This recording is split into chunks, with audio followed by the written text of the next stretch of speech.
Hello, welcome to a special edition of TrueHoop with me, Jarod, Hector, and Henry Abbott. How are you, sir? Doing very well, thank you. And the author of Magic, The Life of Earvin Magic Johnson. You see, it's right here on my screen for those of you watching. The author, Roland Lazenby. How are you, sir? I'm doing great, Jarod. You doing all right? You're Doing good. on the cover of the New York Times book review. Yes, and I just was notified today. I couldn't figure out what the hell are they doing putting me on the cover of the New York Times book review, and then I found out I'm an editor's choice. And my Jordan book was an editor's choice, so that's good because I've taken a beating over some stuff with his book. Let's go on. I was going to say let's just jump right to that. Well, Publishers Weekly, so that's they just. I don't know if it was some guy that felt that I had, I don't know. Anyway, they really just trashed me and said the book was full of padding and stuff. I do have a lot of racial history because I think context is important. And Dr. Todd at USC said, this is the appropriate depth of focus. But the main thing is, it's just a great story. Yeah. The story of Magic's people is a big thing. Mm-hmm. And I think the long view of history, that makes everything he's done. Whoa. Yeah, I'm with you there, Roland. And I have to say, look, you couldn't have picked two better subjects for a book in Magic Johnson and Michael Jordan. That's going to elicit emotions from people. And the other one? Well, the other two, Kobe Bryant yeah, and Jerry West. Yep. And, those are some major dudes. They are. And Phil Jackson, too. I did one on him. So those are major dudes. Absolutely. And I think you're so right. Dr. Todd Boyd, of course, legendary historian at USC professor. Like, he's really an awesome person to talk to about this stuff. Magic, for me, was my favorite player growing up. So super excited to have you on this podcast. Because who, when they first start watching basketball and seeing that guy play, do not instantly fall in love with the sport of basketball? Blazer right? fans, that's who. Yeah, I tell you. Henry, Blazers fans. Easy one. Henry, as everyone knows, a lifelong Blazers fan, so he didn't love Magic the way I respect the living shit out of it. But there was a playoff series that ended with Magic just doing that thing where there's like maybe 2.5 seconds left and he just throws the ball in the air. So like nobody has the ball for 2.5 seconds. I was just like, oh, Magic, you did this. Like, I was like, oh, I wanted that ball so bad. Yeah, respect.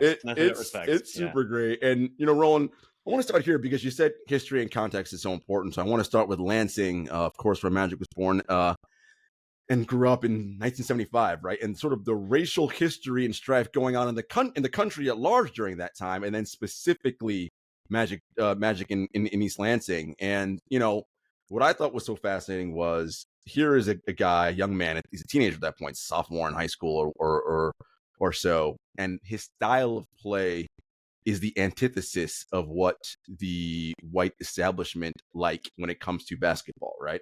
Showboat was what he was called, right? But when you watch him play and you understand, that is his personality. That's him infusing his infectiousness, which is actually a connector, right? It brings people together. And you remark on a story where after particularly tense time in Lansing, where he was able to organize a walkout at his high school.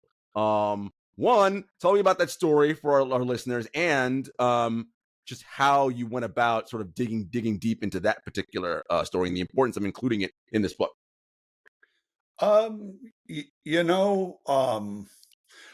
The assumption, I guess, in white racial perspective is that and we're moving away from this a little bit, but that it had to be some white guy figuring it out for everybody. But in seeking to tell the organic story, nothing like that. Magic had this figured out. It's a growing revelation to him, as it would be for anyone, but as Dale Beard, his teammate, the best man in his wedding, his high school teammate, he explained to me early on, he said, I had to play the way Magic wanted me to play. I could not play my game. And if I did, I wasn't going to get to play. And that basically was the heart of the story. I had this young man who set the agenda in everything. And his coaches had stirred up things. They, right when Everett High School, this 99% white high school that they were trying to integrate in Lansing, the first 5 black boys on the team, they were junior varsity players. Right before Christmas, the coaches kicked them off the team. And one of them, they didn't realize it, was Larry Johnson, Magic's older brother. And wow, that kicked off like this 2-year drama where Larry told them, the other 4 boys accepted it. Larry, no way. He was telling them, and this was not like one angry day. It's like one of the coaches said, we knew it was 2 years before Magic got there because I spent 2 years of running into Larry in the hallway everywhere I went, and he had choice words for me everywhere I went about how I had ruined his life. And of course, there would have been a lot of other choices for young Earvin Johnson, but it's the whole story of how he dealt with it. And it's in the midst of this community, Lansing, that, and I was born, I have to say, my perspective is I was born in the South in the mountains in Virginia in 1952. So I came along when integration it was not going to happen. It was like just the absolute worst idea that anybody wanted to have in the South. And yet Lansing, and at the same time in the South, the school's integrated when I was 12 years old. And so that introduced me to some of the most important people in my life. And 3 years later, I went to work on the sewer and water crew for the town of Wytheville. And there I met my first black mentors, guys I worked with on that sewer and water crew, on stopping sewers and fixing water leaks. But the point in all this is, in a lot of places in the North and a lot of places in the South still, there was an integration. And Lansing hired some guys who wanted to get it accomplished. But the main thing that this story is about that I wanted to tell, it was the empowerment of black males, the early empowerment of black males. And there are other places, but we'd spent hundreds of years in this country making sure that in no way was a black male going to be empowered in any way whatsoever. And so I wanted to go back around basketball and tell this story of how we came together, the human forces that brought us together, the role that these things played in the community, actually in our lives today. And I just, before it all got lost, I wanted to talk to all these people. A big part of it was Dr. Charles Tucker. He was empowered. And then you watch how the empowered black males handle everything. Man, I had no preconceived notions. I was just looking for the story. And every time I turned around, they were knocking it out of the park in terms of all these delicate matters. And I wanted to add the context that so many of the people in Lansing had come north with the Great Migration, the most underreported story in American history, and the most significant story in American history. And I just wanted to explain that an awful lot of the people who got to Lansing via that migration had come from a place, Mississippi was a very violent place. And interaction with white people was a very dangerous thing. But I also found little pockets of things that I had no fathom of.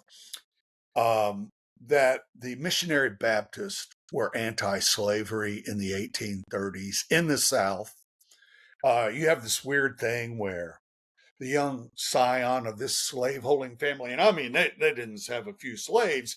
They had plantations in Mississippi, Florida, a bunch in North Carolina. They had a lot of families and people just in enforced violent servitude. And yet, even there was a spark of conscience among some of those people. And that was not, I mean, it would be almost like a Republican calling out Trump today. I don't know. That's a bad analogy. It's far worse than that. But it's, you certainly weren't going to speak up against it. Right. And so I'm sorry to jump into all this context right away, but I just by chance, I have a friend and his cousin was the black lieutenant colonel who had come out of Mississippi, who ended up being the deputy superintendent of Lansing schools during the integration, then the superintendent. He had done combat tours in Korea and Vietnam. He'd been drafted as a buck private. He had won a national scholarship out of high school, but wasn't allowed to receive that scholarship because the white mayor wouldn't sign for it in Mississippi. It's so stupid. Mm-hmm. But this is a process. I had all this information in there, and I have this editor who's an open-minded guy, but he's expecting a basketball book. And it is a basketball book. Very much. I've spent my life trying to tell basketball stories with as much sophistication as I can. But he's going, I mean, at first it's blowing his mind that I've got this stuff. And his role was pivotal because I moved parts of this story further into the book instead of laying this all on the reader at once. And so magic comes into the middle of this. And, in 1975, I was a 24-year-old varsity head coach in Blacksburg, Virginia. So I knew this generation well. I knew the period well. I was fond of that period. I had taught at a school that I don't know what the percentage was, but it was 95% black in Petersburg, Virginia. Pardon me, before that job as a varsity head coach. And so I was eager to go back and bring this period alive. How Earvin Johnson, this teenager, I would say he was empowered, but he empowered himself in so many ways. And certainly Lieutenant Colonel or Dr. Matt Prophet empowered himself. Charles Tucker empowered himself. But we found a community that was open to that. And so this whole story just sort of is set in motion with all of that chemistry at play and those issues. Yeah. And it's this sort of cult of personality that he has, right? Because if you're as a sophomore in high school, like he had no game plan when he said, okay, we're going to walk out at me here. What are you going to talk about? There was no prepared remarks on any note card or none of that, right? He was just, okay, I'm going to be who I am, infuse that into people, right? And we're going to see. I mean, and you write so wonderfully, the principal, they didn't punish him for it. Like, there's nothing they could do, right? Like, he was the one to get them out and organized. He was the one to say, guys, we have to do better. So it sort of quelled a lot of the infighting that was happening in the school. What was the principal going to do? Well, I can't punish this kid now. Like, this seemingly this thing worked. And I thought that was a very fascinating point in his life. And his brother Larry had been in that 2 years earlier, had been among the first 100 black kids at that school. And what was unspoken, we don't find out except for what Larry tells him later. And it's really in a quote from Earvin. But Larry said, I told you it's going to be white teammates and the things they're doing. And, there was, as Dr. Tucker, and he was a really good psychologist, he said, and he played a role in this that the Johnson family didn't know. He approved of those boys getting kicked off the team. Mm. And that was really a basketball issue. But he, years later, in talking about this, he had very mixed feelings because, we're talking about people of faith here. Yeah. They're willing to forgive. They never forgot. And you could not go into that situation if you're one of the 100 and be cowed, as Dr. Charles Tucker explained. That didn't mean, it was the age it was. But what I was trying to do is just sort of frame the whole issue in culture, because I think there are a million more issues like that to happen. One level of misunderstanding or another, one level of blindness or another happens every day, all over the place in this world. And I just wanted on the record how everybody brought what they had to bring. And I thought that was, I just admired the people. Now, Dr. Charles Tucker is sort of a controversial guy. He's had his history. I know about that personally. We all have our histories. I just really thought, first, TrueHoop. That's Dr. Charles Tucker. That dude loves some hooping. And if you've been a pickup addict and you've played 6-7 days a week, even with my game, I'm just telling you, you understand Dr. Charles Tucker immediately and his value. And it's really so much of all of this is about, we have shared values. Mm-hmm. We have a lot of shared values. It just depends on whether we want to pretend we don't or not. And we got to get on down that road. And so one of the real issues, and I'll shut up, but one of the real issues was, should a white guy write this book? Mm. And I sort of sought around trying to recruit, because there's a lot of talented young Black writers. And I couldn't find anybody ready to jump on this. And as I got into it, and my daughter was saying, I don't think you should be writing this. Pardon me, I apologize. Had a cold. All good. But I think white people have to find ways to articulate the truth. I think one of the resentments of white people for Black history, we should all be celebrating Black history. It is the story of American freedom. Now, you can fight all of Bunker Hill you want. It obviously is a big event. Black people there too. But this is the long, protracted march to our understanding of freedom.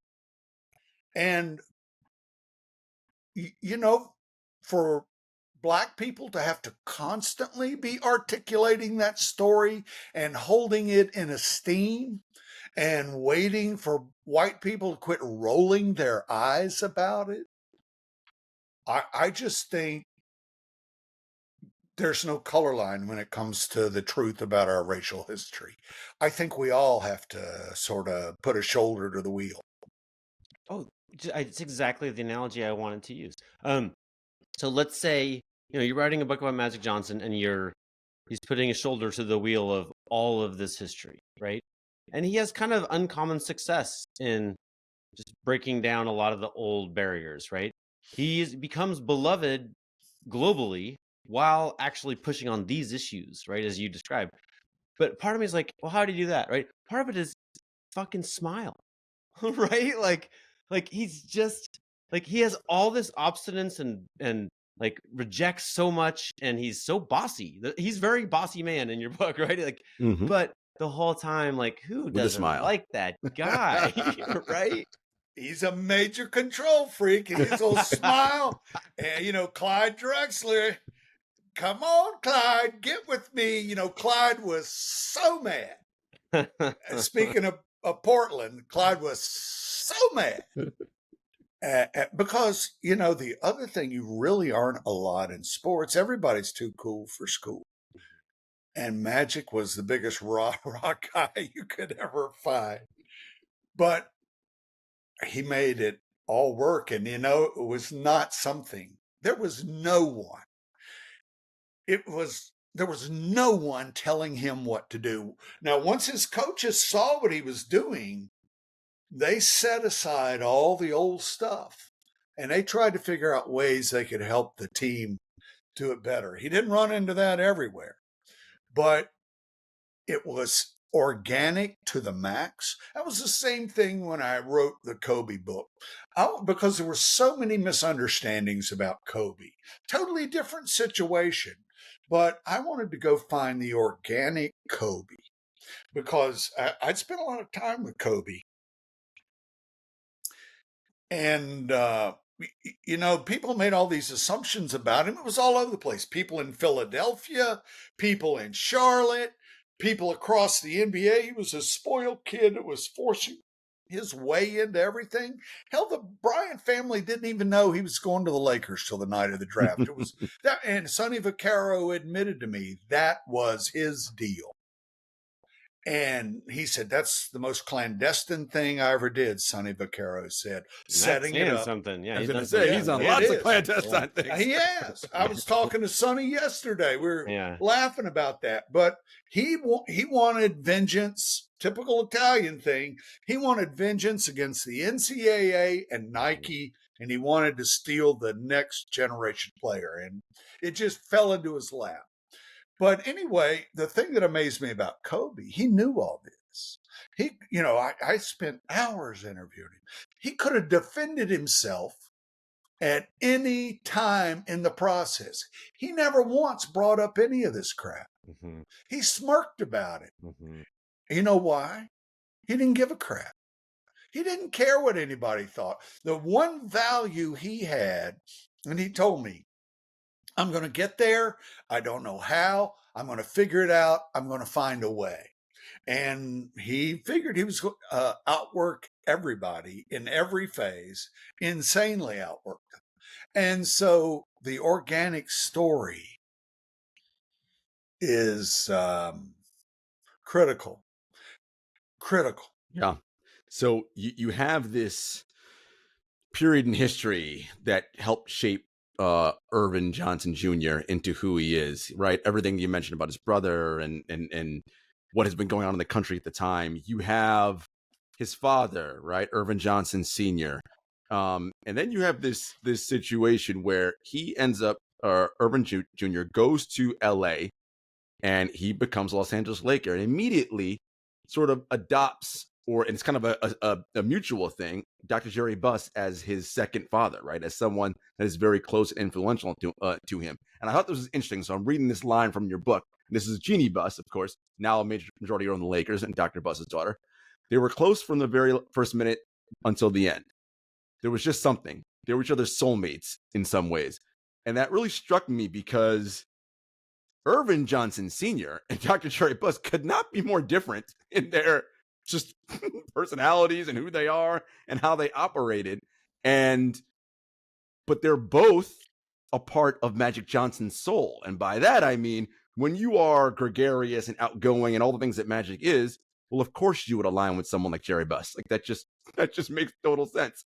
But there's this other part, right? Which is how he was raised, the whole upbringing that seems to conflict with that part of it. What did you make of that when you were trying to tell this organic story, the sort of dueling fathers, if you will.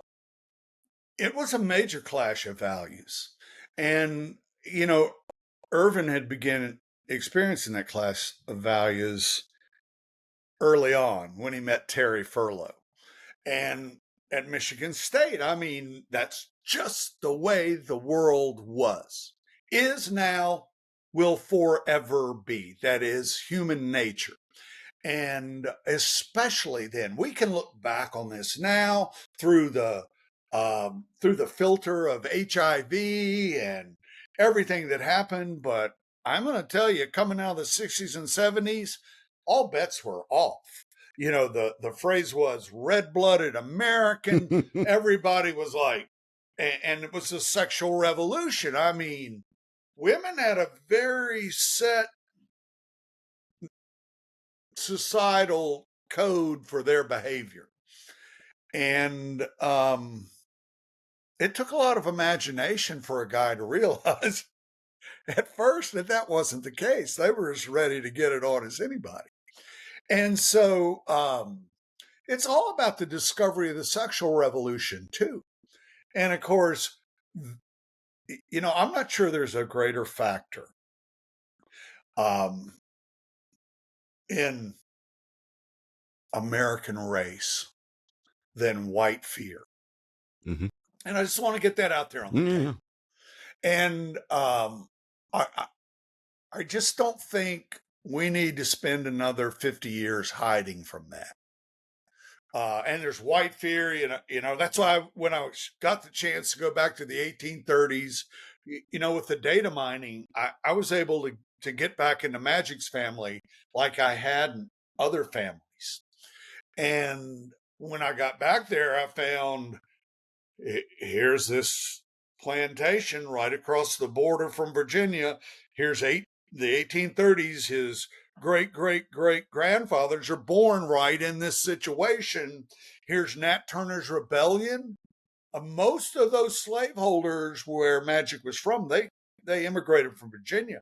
North Carolina already had laws against the importation of slaves in the 1790s. They didn't enforce those laws, and they welcomed all this migration down from Virginia, and Virginia had become a major exporting state. This is off in the weeds, perhaps too much about that. But that is where, that was the glaring thing. Oh, did he freeze? He did for me. Roland, you're froze. No, I'm like, that was where? Oh my God, what? We did freeze. I'm sorry. Okay, you're back. You're back. You're back. I can talk us into a freeze, but white fear is an important part of all this stuff. I can talk us into a freeze. I love it. Can I? Okay, I've always been a little fascinated by Dr. Buss. I'm sorry. We're on Jerry Buss. I apologize. No, that's fine. This book has so much research in it, and I imagine I imagine you could have written 8,000 pages instead of how many is it? 800? Yeah, it is 800. But there was this little moment. My ears. The audiobook's great, by the way. What's that? The audiobook. Yeah. Yeah. Oh, yeah, it is. Okay, around about page 761, you say, court records would suggest that the legendary Buss sex drive had waned dramatically in his 60s, yet he would keep attractive young women around him on the payroll and keep up the appearance of his Playboy image, according to those records. What? What were those records? Are we talking about? This is just I just was this was a little peek into this crazy world that. Anyway, there was a lawsuit against him in San Diego, and there was this. And by that time, Jerry Buss was an old man, so he was somebody you could attach to the lawsuit. But he'd always been bringing young women, a lot of them very young, in and out of his life. And there was a young girl, very young, underage, and it ended up in a lawsuit, and he was a defendant, and there were depositions. And one of the independent newspapers in Southern California had gotten a hold of the depositions. And so part of it was that, yeah, this young girl used to come stay at his house, but it was not like he was sexually abusing her. And by that age, what he was doing was for show. But Jerry,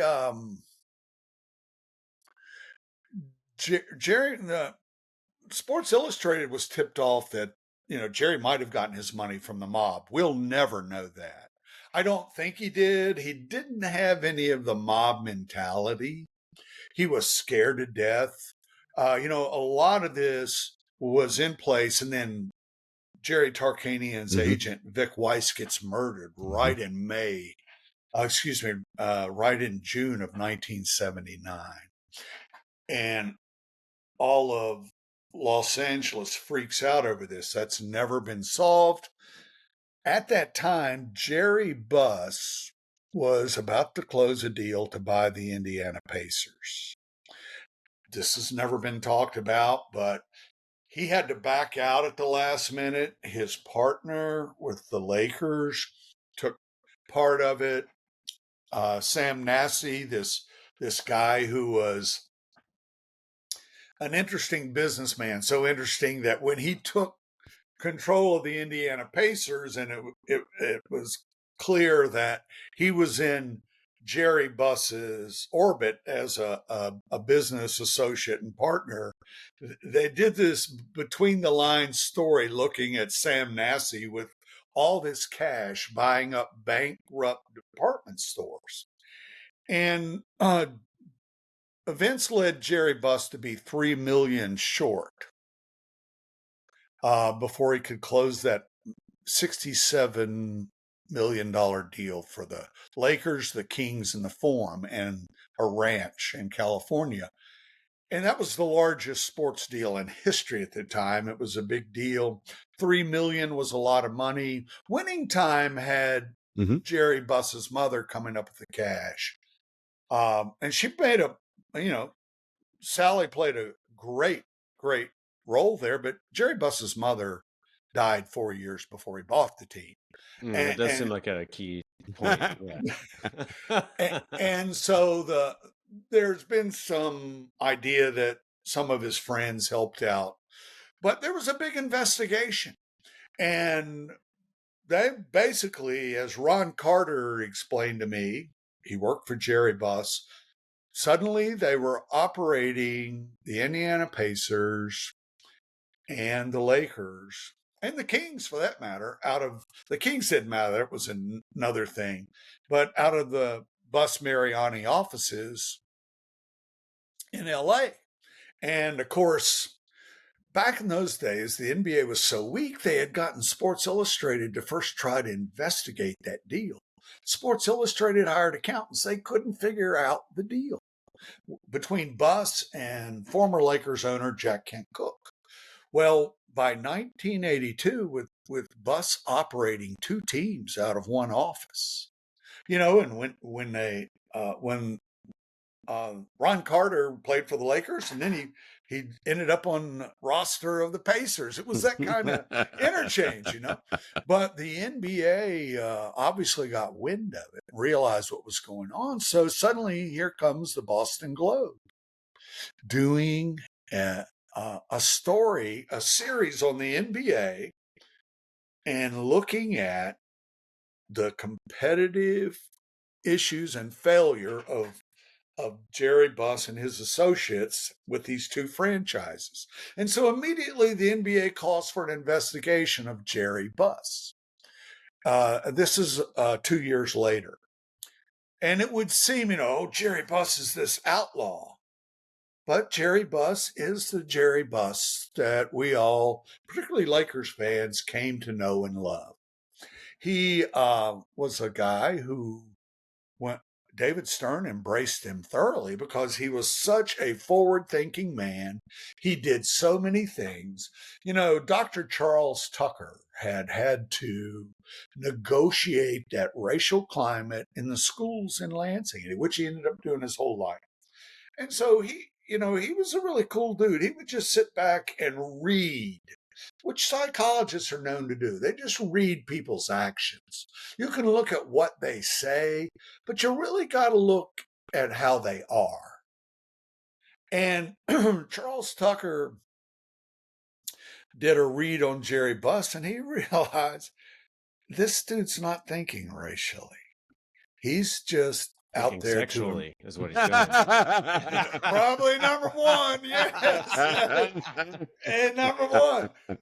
But I would say that he's out there to embrace the best sex, the best team, the best, whatever.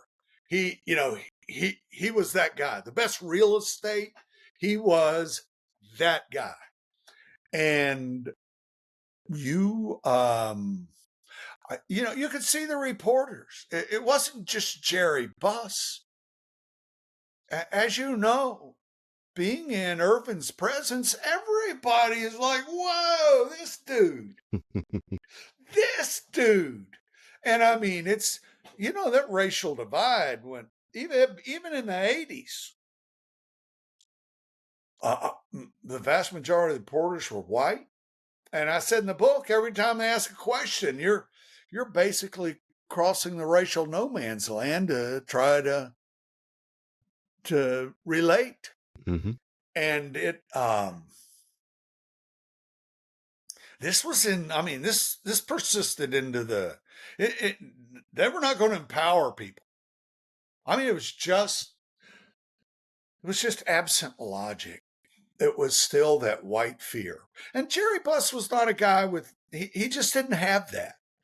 And so Charles Tucker saw that, and Jerry Buss loved Charles Tucker. Charles fell out of favor eventually. He really was the guy who screwed up big with the, quote, freeze out of Michael Jordan at the All-Star game in Indianapolis as a rookie.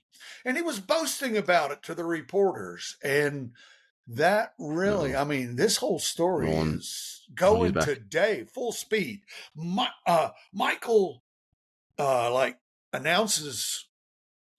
it announced that he's now worth $3 billion because he knows that Magic is about to announce that he's worth $1 billion. And it drives Magic crazy because they're still, Magic has worked his can off. He has laid it on the line as an investor. He's not sitting back. Not that Michael is. Michael's done a lot too. But in terms of the grit and hustle of going all over the country, constantly selling his businesses, engaging the tens of thousands of people, you got to give the guy credit. And nobody knows about this story. They don't understand. And Michael has done a lot of things, but Michael got that percentage. Yeah. That was huge. There's just we cannot discuss Magic Johnson for an hour without this episode that I just love so much. 1980 finals, Kareem's not going to be able to play. Magic sits in Kareem's first class seat on the United flight. And then, as you write, broadcaster Jim Hill says he looked back at everybody and said, "Have no fear, EJ is here. We're going to win this game." But then you write, actually, several accounts offered that he declared, "Earvin Magic motherfucking Johnson is here." And then he goes to the coach and is like on the same flight and is like, "Hey, I think I can start at center." And then he says, "I did it a couple of years ago in high school." That's reassuring. And I'll let you talk here in a second. But interestingly, so they have Darryl Dawkins and Caldwell Jones on 76ers, and he says he can guard Caldwell Jones. And they're like, "Whoa, that's crazy. He's 7 feet tall. Couldn't really do that." And he's like, "Well, what are they going to do about us, right? What are they going to do about guarding us?" Which basically predicts the next 40 years of NBA basketball, right? Mm-hmm. Is we're going to have talented, skilled players who can move, who are going to obviate these old stiffs, right? Anyway, I just thought that was it's a real moment of just old school, get on my back. I got this. Just bold thinking from a very young player. The real linchpin of my career as a basketball writer has its basis in my relationship with Tex Winter. Mm-hmm. And Tex gave me, I could call him anytime. We could talk about anything. I was coaching AAU teams and boys city league teams, running the triangle just so that I could understand it. And Tex just loved that, and he would help me. And we, I started with Kobe, and it was Kobe and Shaq right away. And I engaged Tex on that, and I I was rebounding free throws for Kobe in the forum, and it was after practice. There was nobody there except Jerry Weston, a gorgeous TV reporter. And Kobe tells me out of the blue, this is in spring of '99, that he's always dreamed that Tex Winter would be his coach. And I said, Tex, Kobe had this dream. And I told Kobe, I can get him to call you. And I'm an idiot. I wasn't even thinking of it. And so Tex calls Kobe, and they begin their relationship in a phone call. And Jerry Krause immediately goes, what's Tex doing calling Kobe? And the Lakers going, what? Because Tex is working for the Bulls. You don't have an assistant coach calling up. Right. And so I totally missed that. But Tex, whoops, my bad. Yeah, but Tex immediately jumped into the whole thing about, and he told Kobe, he said, this is not your fault. That's where he became Yoda for Kobe. But Tex said, I've thought about this all.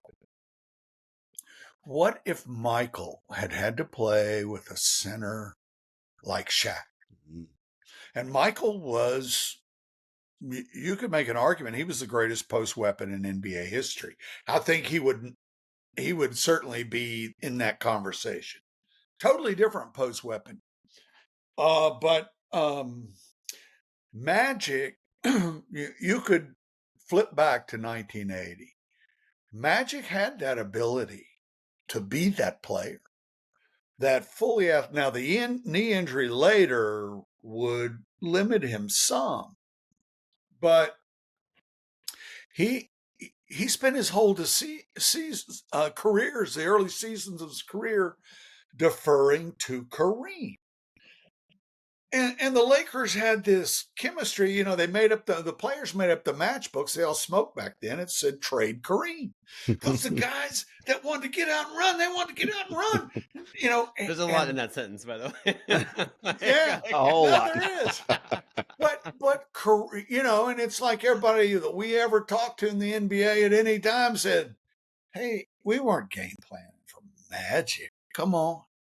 Kareem was that weapon, and Paul Westhead got fired because they won that 1980 championship. Magic played incredibly in Game 6 because nobody knew what he could do. Mm-hmm. But Kareem put him there. And nobody at any time, whether it's Phil Jackson, and Phil Jackson just sort of ignored Kobe. He built, Phil Jackson was the guy who established the hierarchy of a team. And he said, it's Shaq. Just like in Chicago, he had said, and nobody argued in Chicago or even thought to argue. And that says a lot about Kobe. He thought to argue. but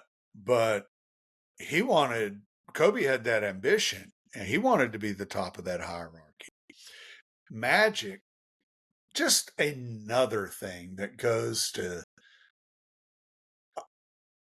it's just ocean-sized, his emotional intelligence at every phase of his life. And he wanted to run.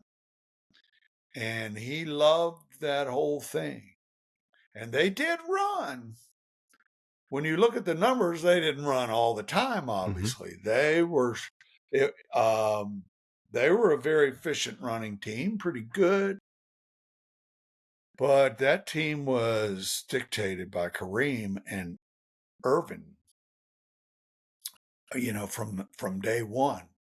There's this idea that like the good teams have some kind of harmony, but it seems like to me not. It seems like they kind of have this like ever shifting truce that you just kind of like, can you accommodate a big personality like Kareem and a big personality like Magic and the various coaches who came through, and like they always are duking it out every day, right? That's how it works. Now you talk about saying a lot in a sentence. That sums up a lot right there. Yeah, that is. No, it is that belief, right? Because you have this idea, but to win a championship, everybody's got to be harmonious and whatever. And it's like, that's not really how it works, right? Like, because these are all these alpha dudes. Because to make it to this league, you've got to have this outsized belief in what you can do. And so does everybody else who plays next to you. How's that going to work?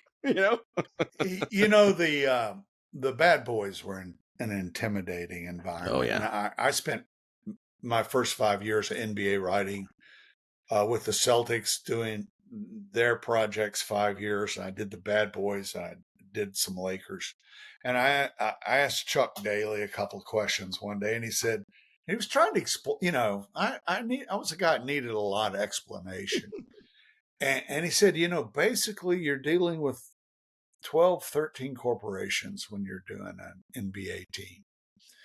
And, corporations are not moral, ethical. So the teamwork is really not wired into corporations. It is not corporate nature because corporations are built for profit. They're built for profit. They're not built for comfort. Mm-hmm. And so there is that. And I think that's what is treasured about sport and team sport, when it goes against human nature, goes against corporate nature. And yet somehow you find, you see it a lot in football, but you find people that are willing to sacrifice. And Earvin was always that guy. He kept tally in other ways. Well, it says a lot too. Oh my God, it's funny you say that. So we're in the LA days, and this is, God, this book goes through just these legendary stories. And one of the stories to me that Lon Rosen, when Magic lent him his car, and the car blows up somewhere in LA on the road, and Lon calls Magic immediately. His brand new Mercedes at the time, $40,000. Says, dude, I'm sorry, like your car, like it exploded. And Magic goes, yeah, great. You all right? Did you get the number out of the glove compartment box before you get out of the car? And Lon's like, no, dude, you don't understand. Your car is like done. There's like remnants. He's like, okay, I'll send somebody down to take care of that. However, about that number in the glove compartment box, did you get it? Right? And that just speaks to that other part of Magic, right? And Henry, you said this so eloquently in our show notes. Has anybody ever been more famous for cheating on their wife? And I mean, that was how he contracted HIV, right? It's all known by now, and I'm sure there's even more that's unknown. Magic wrote a book about it. Correct. The legendary sex parties and just all of the, right? And but his Teflonness that, like, she didn't leave him, one, and two, no one gave him shit for it. They were like, all right, it's Magic. Okay, we forgive him. Roland, I like already everyone feels bad for Cookie, throughout the book, and then he throws Magic's throwing Cookie his 60th birthday party in Monte Carlo, and at that party, Greg Eaton tells you, quote, he had those girls all sprayed gold, naked, serving drinks at his wife's birthday party. Like, oh my God! I mean, when you're Magic, right? That's how that goes. I have a favorite moment in the book where Magic has just fired Paul Westhead, and he's getting booed everywhere. And the Midwestern sensibilities of Lansing, the coaches and all these different people that were a factor in his life come down to Chicago to a game, and Magic's got them set up with rooms in the team hotel. He has them primo seats at the game, and he has them go out to dinner after the game, and he has every seat arranged. You can't walk up to the table and just sit somewhere. Magic has determined, and this points out his level of control mania. He has where everybody's going to sit at that table. And so they have this meal, but he's booed the whole game. And this is like 6 weeks after he has fired Paul Westhead. And They all go back to the hotel afterward, and they get there, and the place is wall to wall with women. And all these guys, his high school coaches, and their eyes are like, Earvin, who are all these women? And when they go to the room, there are women in the hallways, thick. And they say, are these all whores? and Earvin goes, a few of them are, some of them are, yeah. And so they suddenly realized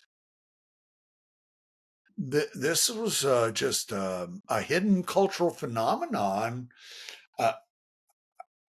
I mean, where do the penguins go? They march. They go where the fish is. And that is human nature. And so Earvin got in a lot of trouble for saying he accommodated all the women when he was HIV. And that upset everybody. As George Andrews, his lawyer, explained to me, and there's sections in there. He goes to check in a hotel room, and George is just there to conduct some business with him. They check in, and there's a naked lady sitting in the bed who's bribed a bellhop to get in. And whenever they're conducting business, constantly women knocking at the door wanting him. And he was unpopular for the first time in his life in the wake of Westhead. Now, you can explain anything. There's so many, the tales of, and of course, sex addiction. We don't even know if that's a term, but there are tales of athletes and rock stars and all kinds of people. It covers every group. Billionaires, everybody. Everybody who's, they got islands, to fly all their friends to but Earvin was greeted by a flood tide. And he was 19, 20, 21, 22 years old. It was not, we were starting to see leaking into news accounts, things about HIV, but his coaches understood, because once he was announced as HIV, all they did was think back to that game in Chicago and what they saw in the hotel. And I just think,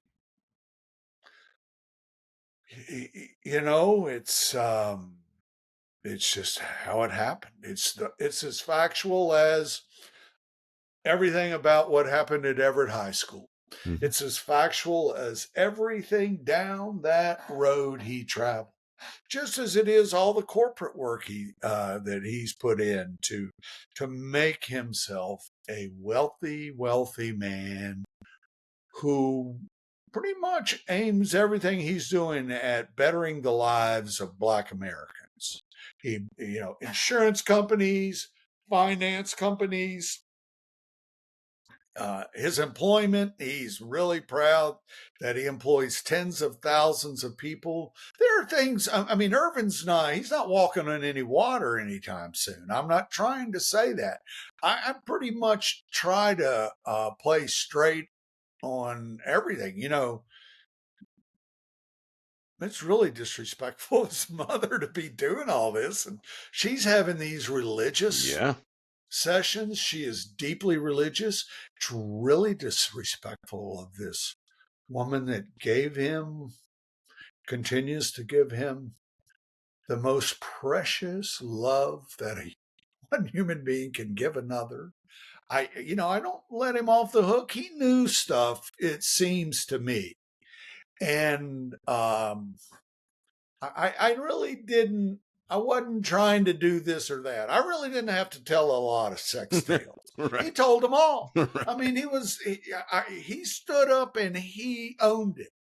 And so I just I think with a story like Earvin's, you just got to have lots of context so that we all have a human reference for the way we ourselves are, the way our times have been, the evolutionary path we're on, trying to make all this better. And Earvin's played his role. I mean, what a major dude, what a major player. Because we're here talking about him because he is TrueHoop. There's a question I have about Magic, which isn't fair for me to ask you, but I'm asking you because you are the world's foremost Magic expert at this point. Maybe. So, his business life after retirement is very wrapped up with Michael Milken. Like Milken, all of these dudes, these Mark Walter, Peter Guber, Howard Schultz, like they're all from this Drexel sphere. And Magic's he's been publicly close to Milken. They're in a bunch of events and business deals and stuff together. What's going on there? like tell me about, and then because I'm asking specifically because this circle of people like are going to own the Lakers after the Buss family passes it on, right? This is Guggenheim Partners, and I forget the name of everybody involved, but like they have bought the controlling interest, the right of first refusal to buy the team. And I would believe that. Peter Guber explained to me that they've spent a lot of effort recruiting Magic to be the guy running the Warriors instead of Jarod West. Right. And Magic would not do it. Now, he didn't say why, but he left Guber to believe it was all about the Lakers. Mm-hmm. He did not want to own another team that was not the Lakers. And that he could have run the Warriors. They wanted him instead of Jerry West to run the Warriors, and he turned it down. And billionaires and those who want to be billionaires, they all dance together. It's not I think there are probably three factors where I didn't get as deeply into this as I wanted to. Number one was that after 5 years, and I really was moving through his business life, I was at a level of exhaustion that if I had made the book about his business life and really worked on it, I maybe had a chance. I just really, and even what I did, they said, maybe you need to cut a good bit of the business part out. And I said, no, I've got to at least try to indicate the scope of it. I was fortunate to be able to interview Peter Guber. I'm not, I'm a researcher and an investigative reporter. I'm not a financial, I'm not an accountant. It's intentionally complicated, right? Like, yeah, it is. Yeah. I mean, I'm not going to, and so I didn't want to get in a position of pretending that I understood it all. Mm-hmm. First, in answering your question. Second of all, there's a whole lot of billionaires, and that's a big group of guys. At the very least, I should have pointed it out much clearer. I pointed out his association with Guber. They really sort of built theirs up through minor sports, and Guber. To me, the most important thing in the story was that here were two black guys seeking a meeting. Because basically I like to write Black Power stories. And these are two black guys. They have the idea. Their numbers are immaculate. Guber has no idea. He's head of Sony USA. It's the early 90s.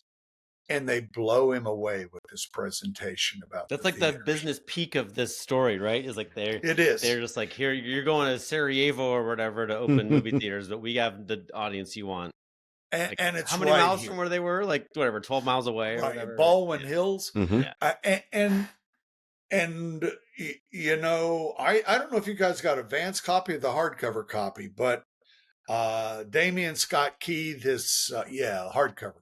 Yeah. Damian Scott Key, one of the late interviews I did, he's on the Smithsonian Channel talking about Afrofuturism.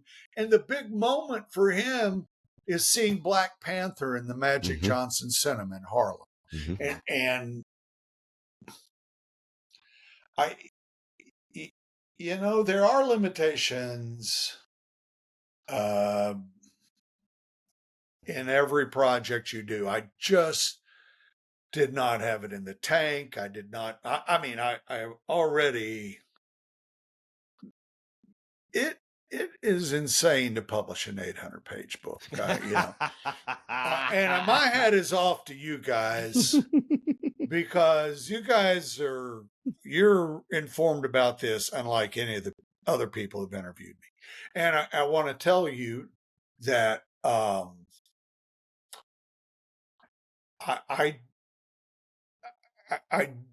he is that, and somebody will ultimately write that story. Well, there's something going on there, right? I mean, I don't pretend to understand it either. Right. But There's no question. Yeah. But to me, he has turned these operations. You know, his mother was a cafeteria worker and supervisor, and he has a food service company that has everything from the Supreme Court, all these colleges. It's a contracting company. He's got all these different companies, and they are many of them aimed at the lives of Black Americans. They're aimed at the lives of American sports fans. They are a function of Magic Johnson. And so I have no doubt. I don't think you get to be a billionaire without bending the shit out of a lot of rules, probably. but That's you how know, Jarod our did rules, it. Yeah. Right. But our rules favor billionaires. Our rules favor corporations. I've owned a corporation for 40 years. Mine is like having a little mom and pop grocery store. It's not a great big corporation, but I participate in the American corporate dream. I appreciate certain elements of capitalism. Well, And I just think Earvin's that guy, but I don't know how much I defended him. I just tried to tell what I knew and what I had learned. I certainly wasn't trying to defend his behavior. And by the way, he was single. I mean, he and Cookie were not married. Yeah, I mean, he had a whole other kid that she didn't know about. Right. No, I mean, for a guy who is big and public and smiling, he is intensely secretive. And with every book I do, there are all kinds of secrets I encounter that I go, whether it's Jerry West or, Magic Johnson, Kobe Bryant, I go, am I going to do this? Am I going to be that guy who turns, and you can sell a lot more books that way. And that has to happen. And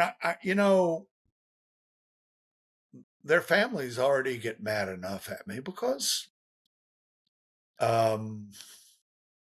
Jerry West's wife got very mad, his second wife. To Michael Jordan's credit, he shook my hand.